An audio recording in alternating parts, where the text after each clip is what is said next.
Всем привет! Меня зовут Наталья, добро пожаловать на мой канал. На неделе моды в Париже дом Кристиан Диор представил в коллекции осень-зима 2023-2024 прекрасный гардероб для современной женщины, ориентиром к которому послужили 50-е прошлого столетия. Креативный директор бренда Мария Грация Кюри искусно переосмыслила богемную эстетику тех лет, наполнив стильные образы не приторным гламуром по голливудским клише, а более приземленным, простым, но не лишенным элегантности и чувственности характером. На создание модной линейки дизайнера вдохновили три известные француженки – Катрин Диор, Эдит Пиаф и Жюльет Греко. Каждая из них несла в себе свой Париж – город, с которым бренд Dior связан крепче любой другой марки. Как отметила Кюри, эти женщины дали мне шанс и совершенно другой способ по-новому взглянуть на архивы и коды модного дома. Их стиль, их независимость и их художественное видение были для того времени действительно революционными. Показ устроили в обширном пространстве, где на подиуме была установлена уникальная масштабная инсталляция от португальской художницы. Команда из 96 моделей дефилировали среди огромных сфер, шаров и капель, покрытых тканью, кристаллами, бусинами и перьями, порой иногда теряясь на фоне грандиозной декорации.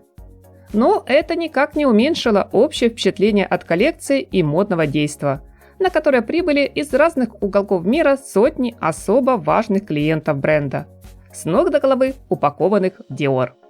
Пожалуй, сегодня ни один дом не может похвастаться такой преданной армией поклонников. Ради удачных снимков знаменитостей папарацци не жалели ни локтей, ни голосовых связок. Но самое главное все-таки происходило на фэшн-сцене, где мы видим с вами, друзья, как в коллекции лидирует черный, аккуратно дополненный серым и белым. Это вполне объяснимо, учитывая, что Пиаф и Греко предпочитали одеваться в черное. Первая – для концертных залов, вторая – скорее для клубных площадок. Образы сопровождают брутальный силуэт, рукава-фонарики, ромбовидная стежка, плессировка и легкая примятость, придающая нарядам особый винтажный эффект. Словно одежду только что достали из старого сундука, а не сшили из ультрасовременных тканей. В линейке не раз повторяется эффектная пара из простой белой рубашки и юбки. Иногда верх меняет цвет на черный. Много напоминает знаменитый New Look, созданный еще в 1947 основателем бренда. Кто знаком с историей Жюльет, знает, в далекие 50-е за неимением денег она была вынуждена носить мужскую одежду.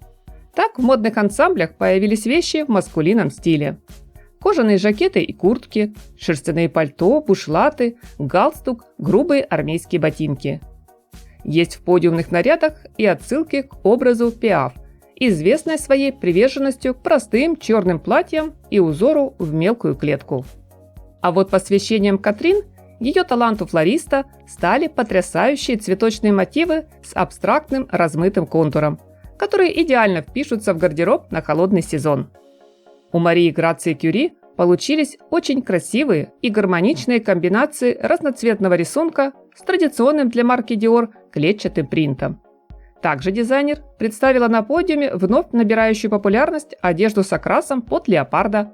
Но более интересно, на мой взгляд, здесь смотрится градиент, где плавный переход приглушенных темных оттенков создает особую, чарующую атмосферу.